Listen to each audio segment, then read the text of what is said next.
यदालम्बोदरं हन्ति सतां प्रत्यूहसम्भवम्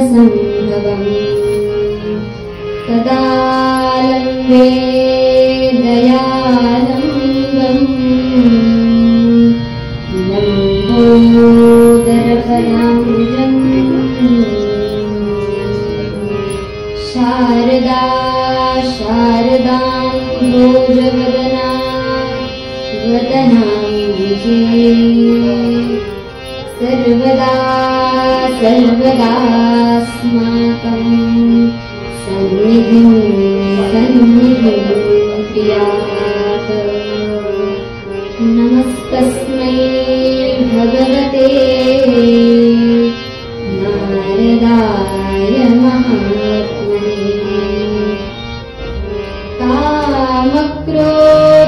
कामक्रोधविहीनाय ऋषीणां प्रवराय च गुरुर्ब्रह्मा गुरुर्विष्णुः गुरुर्देवो महेश्वरः गुरुस्साक्षात् परब्रह्म तस्मै श्री गुरवे नमः।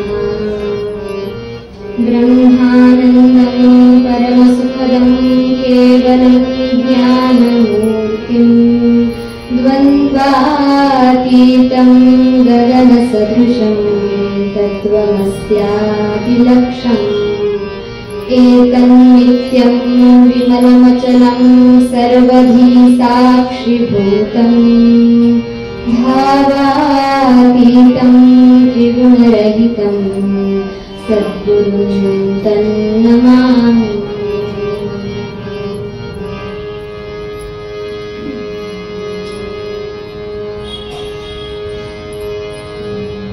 जय जय राम कृष्ण हरे राजा राम जय जय राम राजा राम जय जय राम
Jai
सद्गुरुराया कीर्तनी हे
सद्गुरुराया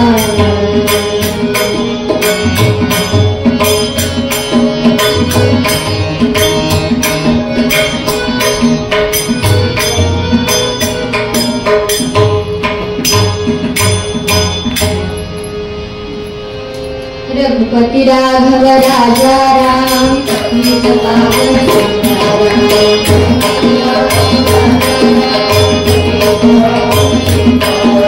रघुपति राघव राजा राम पंडित पावन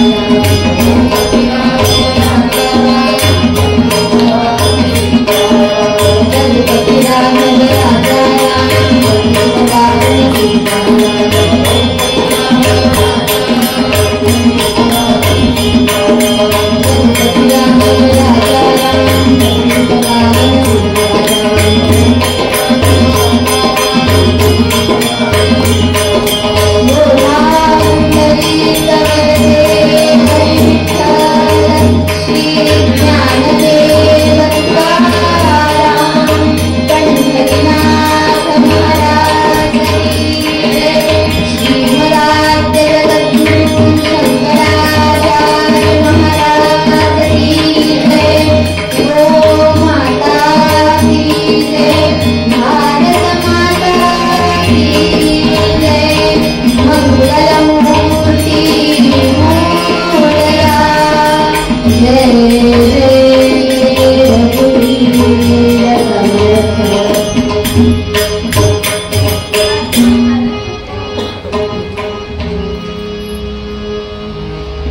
प्रत्येकाला कुठल्या ना कुठल्या तरी गोष्टीचा छंद असतो, ध्यास असतो. जगात प्रत्येक मनुष्याला कुठलं ना कुठलं तरी व्यसन असतंच. निर्व्यसनी अगदी सुपारीच्या खांडाचंही व्यसन नाही असा मनुष्य सापडणे फार कठीण आहे. अहो, हल्लीच्या जगात तर कोणी आपल्या 2 नाकपुड्यात तपकीर कोंबतो, तर कोणी मुखात तंबाखूचा तोबरा भरतो, तर कोणी सिगारेटचे अग्निहोत्र चालवतो, तर कोणी उठल्या बसल्या कढत कढत चहाचे लाल पाणी पितो. 1 ना 2 हजारो व्यसने आहेत. ही तर अगदी सौम्य आणि साधारण व्यसन आहे. याही पेक्षा जरा पुढे म्हणजे एक कवी वर्णन करतो.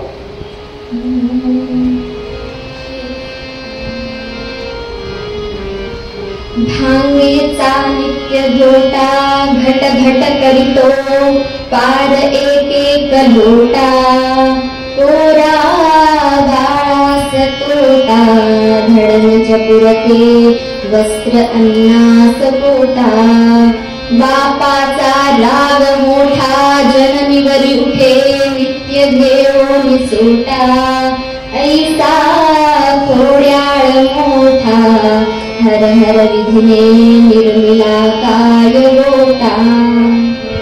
मग अशी सौम्य व्यसन सांगितली. पण हे जे भांग प्रकरण आहे हे महाराष्ट्रापेक्षा उत्तर हिंदुस्थानात फार आहे.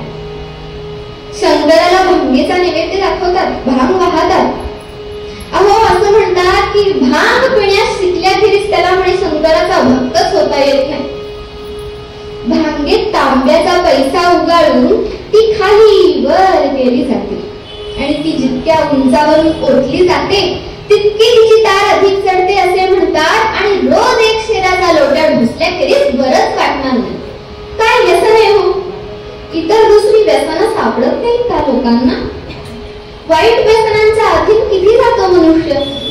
म्हणूनच तुकाराम तुकाराम म्हणतात,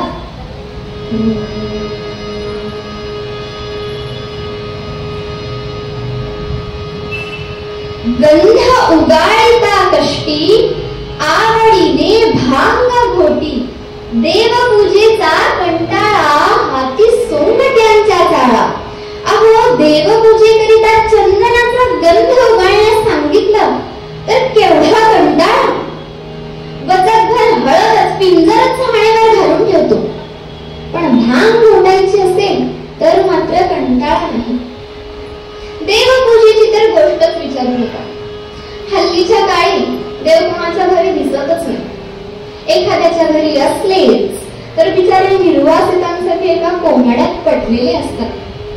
त्या देवाला गंध नाही, फूल नाही, आसन नाही, दिवा नाही, उत्पत्ती नाही, काही नाही.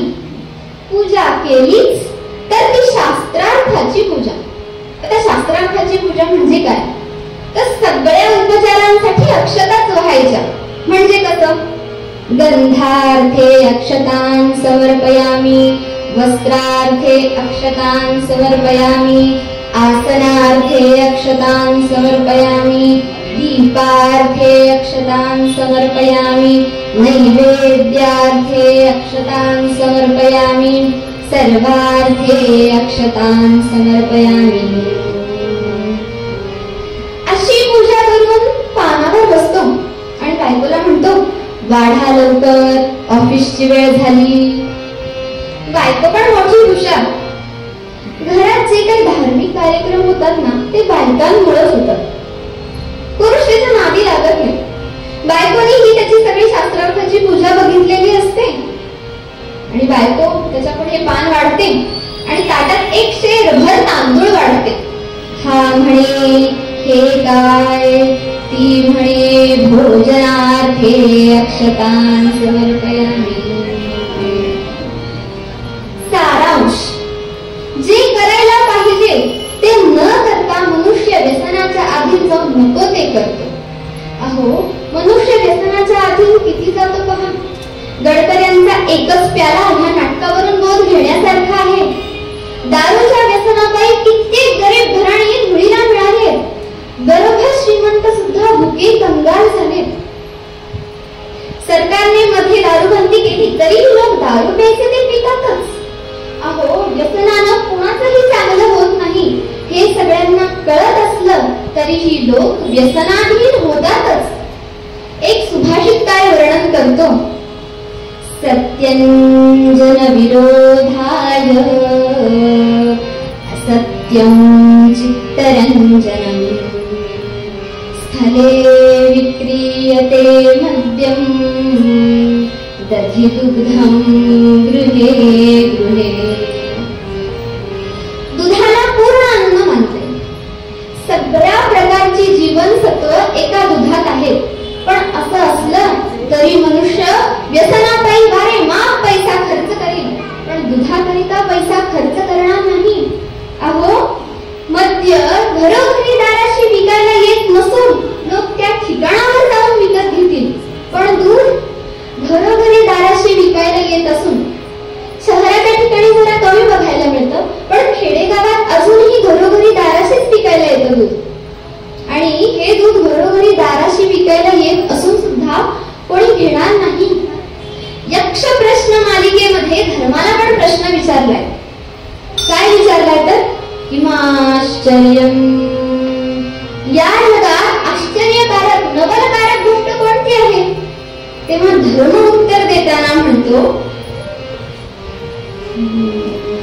धर्मं प्रसंगादपि नाचरन्ति, पापं प्रयत्नेन समाचरन्ति, आश्चर्यमेतद्धि मनुष्यलोके, अमृतं परित्यज्य विषं पिबन्ति.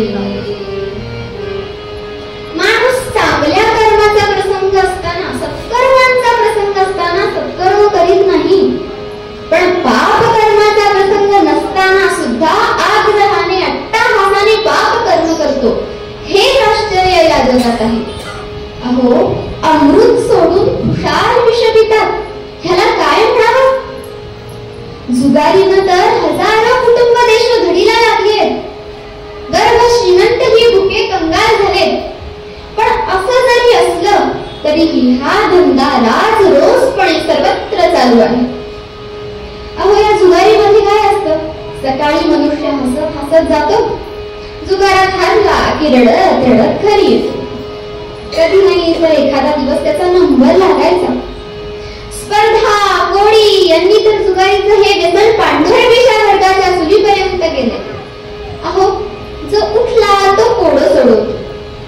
पेपरमध्ये वर्तमानपत्रात येणार, बरं, हे कोडं सोडवायला काही अक्कल असावी लागते का? असंही नाही, कारण आदल्या दिवशी आलेल्या कोड्याचं उत्तर दुसऱ्या दिवशीच्या पेपरमध्ये येतच. या सगळ्या विवेचनाचा सारांश एवढाच की एक ना दोन हजारो व्यसनात मनुष्य स्वतःला गुंतवून घेत असतो की ज्या व्यसनाचा काही मात्रही फायदा नाही. उलट प्रत्येक व्यसन शरीराची संपत्तीची हानीच करते. एवढ्या करता प्रत्येकानं निर्व्यसनी असावं हे सगळ्यात उत्तम. बरं, मला सांगा, ही व्यसनं तरी का लागतात हो? गरीब श्रीमंत हजारो लोक व्यसनाधीन होतात. काय कारण याचं? श्रीमंतांना निदान व्यसनापायी खर्च करण्यासाठी पैसा तरी असतो, पण गरिबांचं काय? वेळेला खायला मिळण्याची भ्रांत. पण जवळ असलेल्या एकुलत्या एक पावलीच्या विड्या मात्र होतो. त्यात 10 रुपयांचे चुरमुरे कमकम खात नाहीत. याचे कारण सांगताना एक सुभाषितकार म्हणतो, यौवनं धनसंपत्ती प्रभुत्वमविवेकिता एकैकमप्यनर्थाय किमु यत्र चतुष्टयम्. तारुण्य, धनसंपन्नता, अधिकार आणि अविवेक हे प्रत्येक अनर्थाला कारण आहे. मुलगा नुसता वयात आला की त्याचं तारुण्य हेच अनर्थाला कारण आहे. वडिलांची आयती संपत्ती मुलाच्या हातात आली किंवा लॉटरीत एकदम पैसे मिळाले तर ती संपत्ती अनर्थ ओढवते. ह्याचप्रमाणे अधिकार नसता अधिकारी झाला म्हणजे काय करेल ते विचारूच नका. अविवेकास तर विवेकाची फारकतच. जिथे या चारांचाही समन्वय आहे तिथे अनर्थाला काय पारावार? अहो, या चारही ठिकाणी सारासार विचारांचा अभाव प्रामुख्याने असतो आणि ह्यातूनच व्यसन निर्माण होतात. मग कोणी ही व्यसन शोक म्हणून करतो, कोणी हौस म्हणून, कोणी मौज म्हणून, तर कोणी वेळ जाण्याचं साधन म्हणून, तर कोणी रीतिरिवाज, परंपरा अशा आणखी काही वेडगळ कारणाने कुठल्या तरी व्यसनास मनुष्य सुरुवात करतो आणि नंतर त्याचा आहारी जातो. तरी व्यसन सोडा, व्यसन चांगली नसतात हे सांगायला गेलो तर मूर्खाणां बोधपोरिकुः अशी स्थिती होते. म्हणजे सांगणारा व्यक्तीच मूर्ख वाटायला लागतो. एक सुभाषितकार मूढ माणसांची लक्षणं सांगताना म्हणतो, अकार्ये भ्रमते नित्यं धर्मार्थेन व्यवस्थितः निद्रालुर्व्यसनासक्तो मद्यपस्त्री निषेवकः दुष्टैः सह सदालापः समूढः सप्तधा स्मृतः. दुष्कृत्यात, वाईट कर्मात नेहमी रमणारे पण धर्म कार्यात गबाळे असणारे. अहो, इस्त्री वाचून पॅन्ट घालणार नाही पण देवाला नमस्कार करताना बूट काढणार नाही. याप्रमाणे नित्य झोपण्याची हौस असणारे, कुठल्या तरी व्यसनास सुरुवात करून त्याच्या अधीन जाणारे, मद्यपी, व्यभिचारी व दुर्जनांच्या सहवासात असणारे हे सगळे मूढ आहेत किंवा या सर्वांना मूढ म्हणावं. ज्या देशात किंवा ज्या समाजात अशी मूर्ख जनता भरपूर असते त्या देशाचा किंवा त्या समाजाचा उत्कर्ष कधीच होणार नाही हो. त्या देशाची, त्या समाजाची सांपत्तिक स्थिती नेहमीच खालावलेली राहणार. एवढ्याकरिताच प्रत्येकानं निर्व्यसनी असावं हे सगळ्यात उत्तम. पण तुम्ही म्हणाल, की माणसाला कुठलं तरी व्यसन हवंच की हो. असं म्हणणाऱ्यांनी आम्ही सांगतो त्या व्यसनात असावं. सगळी व्यसनं वाईट, पण कोणत्याही नियमाला अपवाद हा असतोच. अपवादानंच काही वेळा नियम सिद्ध होतो. अपवादात्मक 2 व्यसनं अशी आहेत की बाकीची इतर सगळी व्यसनं व्यसनात म्हणजे संकटात पाडणारी आहेत. पण ही 2 व्यसनं मात्र अत्यंत कल्याणकारक आहेत. ती 2 व्यसनं कोणती हो? तर व्यसनानि सन्ति बहुशो, व्यसनानि सन्ति बहुशो, व्यसनद्वयमेव केवलम्. व्यसनानि सन्ति बहुशो, व्यसनद्वयमेव केवलम्. व्यसनम् विद्याभ्यसनं व्यसनं, विद्याभ्यसनं व्यसनम्, अथवा हरिपादसेवनं व्यसनम्. राम राम हरे हरे राम राम, राम राम सीतापते राम राम, राम राम रघुत्तम राम राम.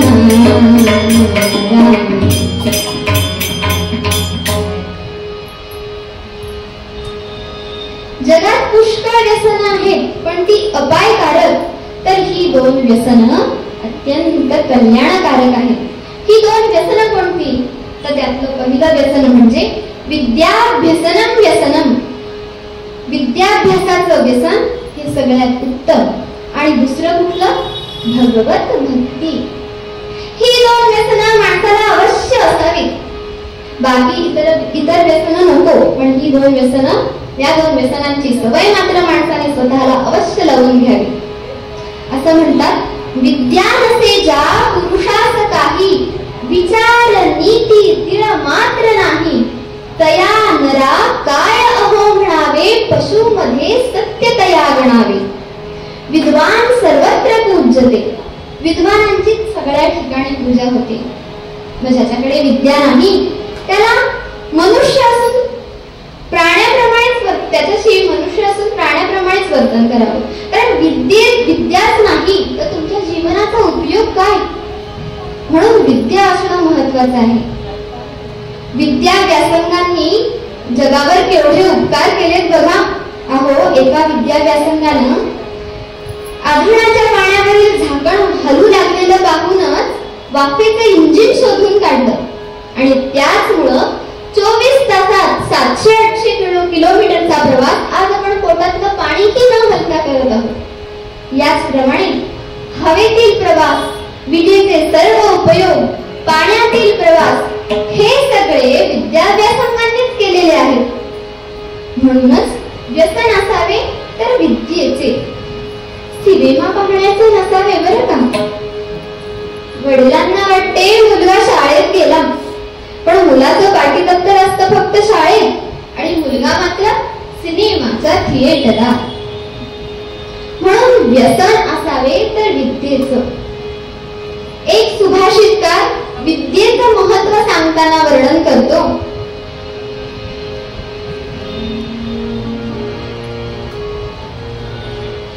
विद्यानाम नरस्य रूपमधिकं प्रच्छन्नगुप्तं धनं. विद्या भोगकरी यशः सुखकरी. विद्या गुरूणां गुरुः. विद्या बन्धुजनो विदेशगमने. विद्या परं दैवतम्. विद्या राजसु पूज्यते नहि धनम्. विद्या विहीनः पशुः. याच श्लोकाचा अनुवाद एक मराठी कवी करताना म्हणतो, विद्या हे पुरुषास रूप बरवे की झाकले द्रव्यही. भोग सुकीर्तिदायकः जे मान्य मान्यासही विद्या बंधु असे विदेश गमनी विद्या महादेवता विद्या पूज्य नृपासहा नरपशु ती वेगळा तत्वता. अहो, विद्या म्हणजे माणसाला प्राप्त झालेलं गुप्त धन आहे. विद्येची चोरी कोणीही करू शकत नाही. आपल्या पैशाची धनाची चोरी होऊ शकते, पण विद्या धनाची चोरी कधीच होत नाही. आणि ही विद्या यश, कीर्ती, सुख सगळं काही देणारी आहे. विदेशात गेले, परदेशात गेले असताना विद्या आपल्याला आपल्या बांधवांप्रमाणे मदत करते. म्हणून विद्येचं व्यसन असावं. सारांश, व्यसन असावं तर विद्येचं.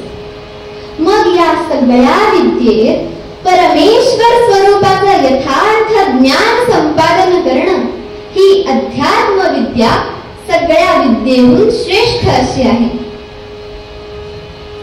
गोपालकृष्ण सुद्धा भगवद्गीतेत सांगताना म्हणतात, अध्यात्म विद्या विद्यानाम. विद्येत कुठली विद्या श्रेष्ठ तर अध्यात्म विद्या श्रेष्ठ. ही अध्यात्म विद्या प्राप्त करून घेण्याचं सगळ्यात उत्तम आणि सोपं साधन कुठलं हो तर ते म्हणजे भगवत भक्ती. कलियुगात असं म्हटलंय की मोक्षापर्यंत जाण्याचा जो मार्ग आहे तो कलियुगातला फार सोपा आहे. कलौ तू हरिकीर्तनात, हरिकीर्तनानंच मोक्षापर्यंत पोहोचता येतं. म्हणून भगवत भक्तीचं व्यसन मनुष्याला अवश्य असावं. भगवान श्रीकृष्ण सुद्धा अर्जुनाला उपदेश करताना 9व्या अध्यायात म्हणतात भगवद्गीतेच्या, राजविद्या राजवीहं पवित्रमिदमुत्तमं प्रत्यक्षावगमं धर्म्यं सुसुखं कर्तुमव्ययम्. हे अत्यंत पावनकारक, स्वानुभवगम्य, धर्मशास्त्र विहित, आचरायला अतिशय सोपे, अचूक आणि फळ देणारे गुह्यात गुह्य ज्ञान ते म्हणजे भगवत भक्ती हे होय. म्हणून व्यसन असावे तर विद्येचं आणि भगवत भक्तीचं. अहो, तुकाराम महाराज सुद्धा म्हणतात, गोविंद गोविंद मना लागणीया छंद, मग गोविंद ते काया भेद नाही देवातया. व्यसन असावे हरिपाद सेवनाचे, छंद असावा ईश्वर भजनाचा आणि ध्यास असावा तो मोक्षाचा. म्हणूनच असा तरी छंद जाय तुटोनिया भवबंध. भवबंधातून सुटका होईल, या संसाराच्या आपल्या सागरातून सुटका होईल, या देहाचं सार्थक होईल. देहे त्यागिता कीर्ती मागे उरावी, सत्कीर्ती मिळवता येईल. असे व्यसन, असा छंद किंवा असा ध्यास असावा. प्रत्येक मनुष्य जीवनात बघा कशासाठी धडपडत असतो, सत्कीर्ती मिळवण्यासाठी. लोकांनी आपल्याला चांगलं म्हणावं ह्यासाठीच धडपडत असतो.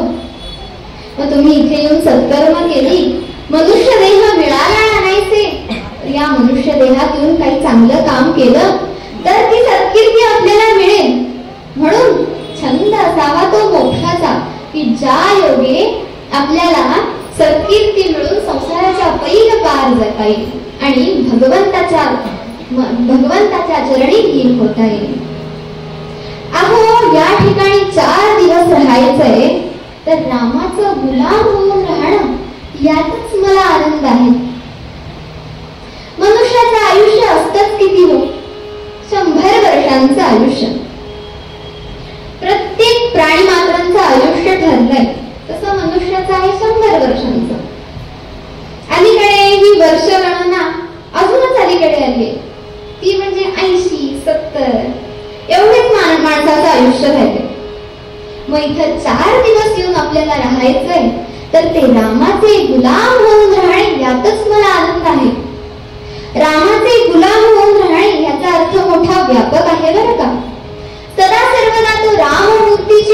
बनून राहतो असा अर्थ घ्यायचा नाही, तर राम गुलामाचा म्हणजेच राम भक्ताचा आचार कसा असावा, तर देवाला भजणे, नये विचरणे, सुज्ञान संपादने, अन्याचे हित साधणे, बहुजना सप्रेम सन्मानणे, चित्ती शांती, दया, क्षमादी धरणे, दीनास सांभाळणे, यामध्ये घटिका पळे खरचणे, ऐसे जगी राहणे. राम गुलामाचा म्हणजे राम भक्ताचा आचार कसा असावा हे यातून सांगितले.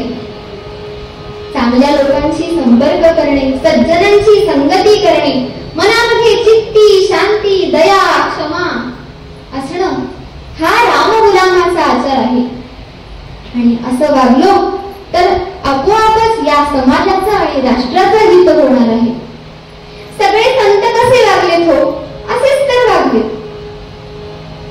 केवळ राम गुलाम म्हणजे फक्त रामाचेच भक्त व्हायचं असा अर्थ नाही. आपल्या कुठल्याही आराध्य देवतेची उपासना करणं म्हणजे भगवंताची भक्ती करणं हेच आहे.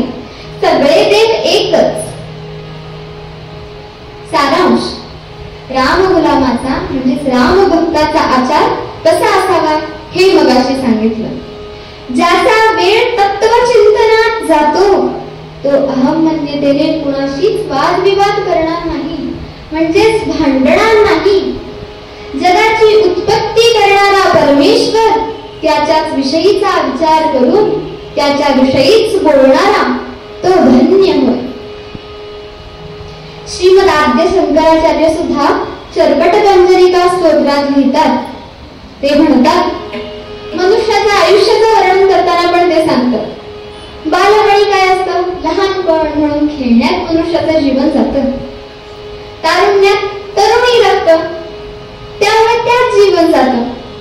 आणि जेव्हा भगवंताचं नामस्मरण करायची वेळ येते वृद्धपणी, तेव्हा आजारपणामुळे ते काही जमत नाही. म्हणून हे मनुष्या भज गोविंदम, भज गोविंदम, गोविंदम भज मूढमते, प्राप्ते सन्निहिते मरणे, नाही नाही रक्षते मृत्युं करणे. अरे आता तुम्ही इथे आहात तर आताच भगवंताचं नामस्मरण करून घ्या. उद्या आहे की नाही हे आपल्याला माहिती नाही. जो दिवस येईल तो आनंदात सत्कर्मात घालवा. श्री ज्ञानेश्वर महाराजांपासून सगळ्या संतांचा ध्यास हाच होता. ह्याच ध्यासाने सगळ्यांनी आत्मकल्याण आणि जगकल्याण साधले. असा काहीतरी छंद प्रत्येकाला असावा की ज्याचं पर्यवसान दुःखात नसून सुखात आहे. म्हणूनच छंदे असाध्य ते साधिती, नराचे नारायण ते होती, दीनजन हरिला आपुलासा करीती, निज सुख गंध जाय तुटोनिया भवबंध. भवबंधातून सुटायचं असेल तर विद्या आणि भगवत भक्ती आवश्यक आहे. माणसाला व्यसन असावं, पण ते चांगल्या गोष्टींचं बरं का, वाईट गोष्टींचं नाही. यावर एक प्रसंग सांगते. एक निरुद्योगी गृहस्थ आपला वेळ जावा म्हणून एका नदी काठी येऊन बसत. त्या नदीत काही म्हशीही येऊन बसत असत. त्या म्हशीतील एका म्हशीची शिंग गोलाकार निघून दोन्ही शिंगांची डोके एकमेकांना जुळाली होती. या गृहस्थानं ते पाहिलं आणि त्या म्हशीच्या शिंगात शिरण्याचा ह्याला छंद लागला, ध्यास लागला आणि रोज तो त्या म्हशीकडे बघत होता. ह्या गोष्टीला 6 महिने झाले. अशीच एकदा ती म्हैस शांतपणे पाण्यात बसली असताना हा गृहस्थ त्या म्हशीजवळ गेला. आपले 2 हात असे जुळवून खांद्याच्या समांतर डोकं करून त्या बसलेल्या म्हशीच्या शिंगात शिरला. म्हशीच्या टाळक्यावर त्या मनुष्याचं वजन पडताच म्हैस ताडकन उठली आणि त्याच्या सकट पळू लागली. लोकांनी हा थाट पाहिला. दोघांनी त्या म्हशीला अडवलं. एकानं त्याच्या तंगड्या धरून त्याला ओढून काढलं आणि म्हणाले, काय हा दुसरा उद्योग नव्हता का? हा म्हणतो, 6 महिने हाच तर छंद लागला होता. अहो मला सांगा, अशा छंदाचा काय उपयोग? विश्वामित्र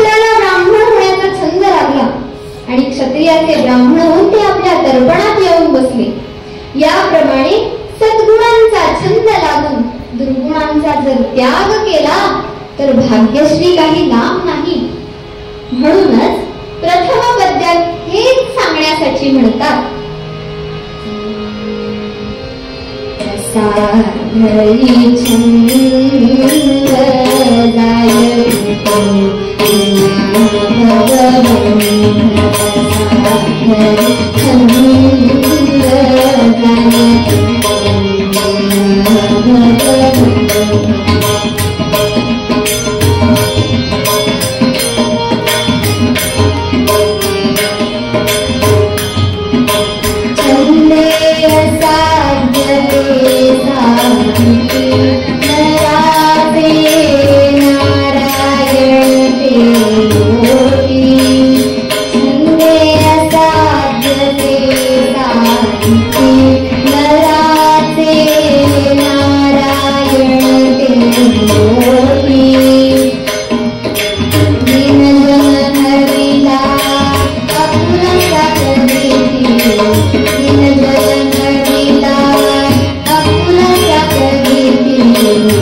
मन अधीरित पाया हे